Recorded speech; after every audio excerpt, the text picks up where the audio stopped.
નાના મોટા સૌને ભાવે તેવો ટેસ્ટી અને હેલ્ધી નાસ્તો. આ નાસ્તો બનવામાં ઝડપી બની જાય છે અને હેલ્ધી છે અને ટેસ્ટી છે. શું તમારા ત્યાં વરસાદ પડે છે? અમારા ત્યાં પણ વરસાદ પડે છે અને વરસાદ પડતાની સાથે જ ખાવાનું મન થાય છે કંઈક ટેસ્ટી અને નવું. તો ચલો બનાવીએ આજે કંઈક નવી રેસીપી. તો અહીંયા મેં થોડા શાકભાજી લીધા છે. તો તમે જોઈ લો કે મેં કયા શાકભાજી લીધા છે. તો ગાજર છે, ડુંગળી છે, દૂધી છે, બટાકું છે, કોબી છે, એ બધાનું મેં છીણ કરી લીધું છે. સાથે જ લીલા મરચાં કાપ્યા છે ને ધાણા કાપ્યા છે. તો બધું જ છે ને મેં છીણીથી છીણ કર્યું છે. પણ જો તમારે ઝીણું સમારવું હોય તો તમે સમારી પણ શકો છો. હવે એક બાઉલ લઈશું. બાઉલની અંદર ચોખાનો લોટ નાખીશું. તો મેં જે આપણે ખીચડીના ચોખા આવે છે ને એને મેં આ મિક્સર જારમાં નાખીને દરદરું પીસી લીધું છે. હવે આપણે ચણાનો લોટ નાખવાનો છે. તો મેં જે લોટ લીધો છે ને ચોખાનો એનાથી અડધા ભાગનો ચણાનો લોટ નાખ્યો છે. હવે સ્વાદ પ્રમાણે મીઠું, હળદર નાખીશું, લાલ મરચું નાખીશું, થોડુંક ધાણા જીરું પાવડર, ગરમ મસાલો, જે રૂટિન આપણે જે મસાલા ખાતા હોઈએ છીએ ને એ જ બધા મસાલાની અંદર નાખવાના હોય છે. અને હવે આ બધું સરસ મિક્સ કરી લેવાનું છે. અને હવે થોડું પાણી નાખીને આપણે એનું થોડું ઘટ ખીરું બનાવવાનું છે. બહુ પાતળું ખીરું નથી બનાવવાનું. તો જો તમારા બાળકો ઘરમાં કોઈ શાકભાજી ના ખાતા હોય ને તો તે એમને ના ભાવતા હોય ને એ શાકભાજી પણ આની અંદર તમે નાખી શકો છો. તો બાળકો છે ને હોંશે ખુશી ખાશે અને એમને ખબર પણ નહીં પડે કે અમે આ શાકભાજી ખાધું છે. કેમ કે આની અંદર ટેસ્ટ આવશે જ નહીં એ શાકભાજીનો. એટલે જે પણ તમે બાળકોને શાકભાજી ખવડાવવા માગતા હોય ને એ આની અંદર નાખી શકો છો. હવે જો મિક્સ થઈ ગયું છે સરસ એવું. હવે છે ને આની અંદર આપણે જે છીણેલા શાકભાજી છે ને એ આની અંદર નાખી દેવાના છે. તો બધા શાકભાજી આની અંદર એડ કરી દેવાના છે. તો છીણ હું એટલા માટે કરું છું કે હું ઝીણું સમારું છું ને તો અમારા ઘરમાં છે ને અમારા બાળકો ને અમારા ઘરના મોટા પણ બધું વીણીને શાકભાજી કાઢી નાખતા હોય છે. હવે છીણ હોય ને એટલે અંદરથી ચડી જતું હોય છે તો જલ્દી હાથમાં નથી આવતું.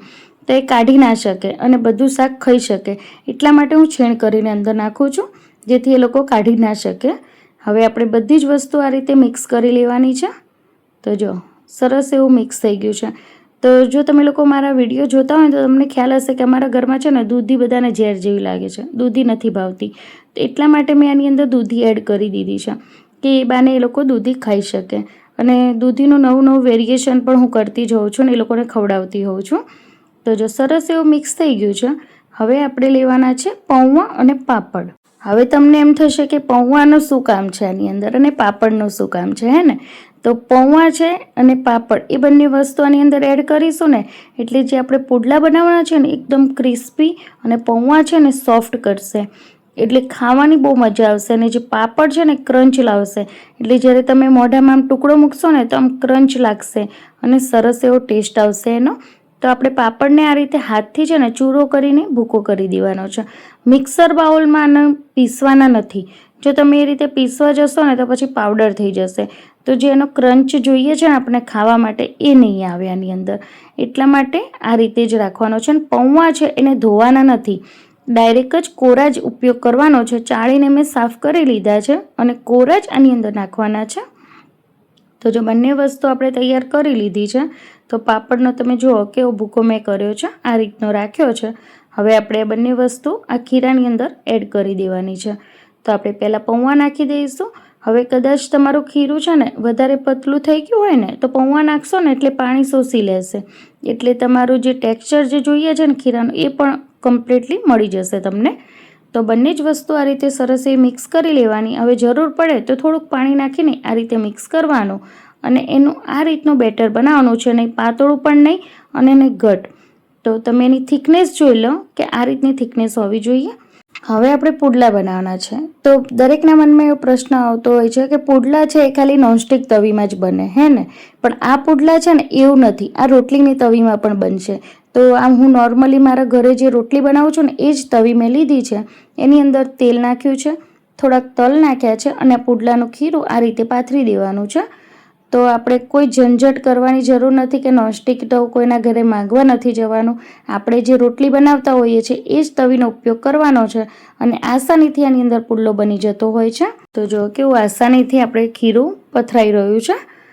તો છે ને સરસ એવું પુડલો આપણો બની ગયો છે ને. હવે આને ઉપરથી આપણે ડેકોરેશન કરીશું. તો ડેકોરેશન તમે તમારા પ્રમાણે કરી શકો છો, પણ હું અત્યારે લાલ મરચું સ્પ્રિંકલ કરીશ અને થોડાક તલ નાખીશ આની ઉપર. તો ખીરું એવું પથરાઈ ગયું છે. હવે આપણે ઉપરથી થોડુંક લાલ મરચું સ્પ્રિંકલ કરી દઈશું, જેથી થોડો ટેસ્ટમાં વધારો થઈ જાય, અને થોડાક તલ નાખી દઈશું. તમે મીઠો લીમડો પણ નાખી શકો છો આની અંદર. હવે આને ઢાંકી દઈશું ને તો થોડો સોફ્ટ રહેશે, તો ઢાંકીને કવર કરવાનું છે. તો અહીંયા મારી પાસે કાચનું એક ઢાંકણ છે કુકરનું, એ હું આની ઉપર જ કવર કરી દઈશ. અને જો તમારી પાસે કોઈ ઢાંકણ ના હોય ને તો આપણે માટલાનું બુજારું તો હોય જ છે બધાના ઘરે, હે ને? તો એ માટલું ઢાંકવાનું જે બુજારું હોય ને એ આની ઉપર આ રીતે મૂકી દેવાનું, તો તમારો પુલ્લો બની જશે. હવે જો ઉપરનો ભાગ સરસ એવો ચડી જાય ને પછી એને ફેરવવાનો, તો ઉપર થોડુંક તેલ લગાવી દેવાનું અને ફેરવી લેવાનું. તો જો સામાન્ય એવી તવી છે ને રોટલી બનાવવાની, તો પણ પુલ્લો ઉખડી ગયો ને આસાનીથી, તો કોઈ ચોટ્યો નથી આની અંદર, બરાબર? તો આ જ રીતે ફરીથી બીજો પુલ્લો બનાવી દઈશું. તો એક પછી એક આ રીતે જ મેં પુલ્લા બનાવ્યા હતા.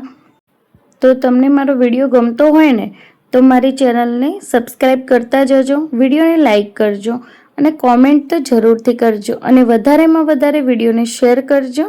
તો જો પુલ્લો બની ગયો છે. હવે હું તમને સાજીના ફૂલવાળો પુલ્લો બનાવું, કારણ કે તમે નોટિસ કરી હોય તો મેં આની અંદર કોઈ પણ સાજીના ફૂલ નાખ્યા નહોતા, બરાબર છે? તો એ પુલ્લા એકદમ સોફ્ટ જ બને છે. તે છતાં ઘણાના મનમાં એમ થતું હોય છે કે સાજીના ફૂલ નાખીએ ને તો જ પુલ્લા પોચા બનતા હોય છે, પણ એવું નથી હોતું. થોડું ખીરું વાટકીમાં કાઢી લીધું છે અને થોડાક સાજીના ફૂલ આની અંદર નાખી દીધા છે. હવે કયા સાજીના ફૂલ નાખે છે એ પણ હું તમને બતાવી દઉં. તો આ રીતે માર્કેટમાં મળતા હોય છે, જો આ રીતની ડબ્બી આવે છે, એમાં બેકિંગ સોડા લખેલું હોય છે. તો મેં ચપટી આની અંદર નાખ્યું છે અને મિક્સ કર્યું છે. હવે આપણે એ પુલ્લો બનાવીશું. તો પહેલાં આ જે સાદો પુલ્લો છે ઉતારી લઈશું, અને પછી તવીની અંદર આપણે જે સાજીના ફૂલવાળો છે ને એ પુલ્લો નાખી દઈશું. તો સાજીના ફૂલ વગર પણ જે પુલ્લા બનાવે છે ને એકદમ સોફ્ટ જ બને છે, અને સાજીના ફૂલવાળા છે ને એ વધારે સોફ્ટ બને છે, પણ એટલા સોફ્ટ બની જાય છે ને કે જ્યારે આપણે મોઢામાં મૂકીએ ને તો તમને એમ ખાવામાં સાજીના ફૂલ આવતા હોય ને એવું જ લાગતું હોય છે, એકદમ મોઢું તૂરું તૂરું થઈ જતું હોય છે. પણ તે છતાં તમને જો એ રીતે બનાવવા હોય તો તમે બનાવી શકો છો. પણ જે આની અંદર જે પાપડનો ક્રંચ અને જે મેં પૌવા નાખ્યા છે અને એનું ક્રિસ્પીનેસ જોઈતું હોય ને, તો તમે મેં બતાવ્યું છે ને એમ સાજીના ફૂલ વગર જ રેસીપી બનાવજો, તો તમને ક્રિસ્પી અને સોફ્ટ બનશે. તો એ છતાં હું તમારા માટે જો સાજીના ફૂલવાળો પુલ્લો પણ બતાવું છું, તમને હું ડિફરન્ટ બતાવી શકું બંનેમાં કે શું ડિફરન્ટ છે, એટલા માટે. હવે સેમ ટુ સેમ આપણે એ પુલ્લાને પણ એ જ રીતે ચડવી લેવાનો છે. હવે પુલ્લો બને ને ત્યાં સુધી આપણે બીજા પુલ્લા બની ગયા છે, તો આપણે સર્વ કરી લીધી છે ડીશ. તો જો આપણે સરસ એવા પુલ્લા ચોમાસાની ઋતુમાં ખાઈ શકીએ તેવા એકદમ ક્રિસ્પી અને સોફ્ટ એવા ટેસ્ટી હેલ્ધી પુલ્લા બનીને તૈયાર થઈ ગયા છે. તમે તમારા બાળકોને લંચ બોક્સમાં પણ આ રેસીપી આપી શકો છો.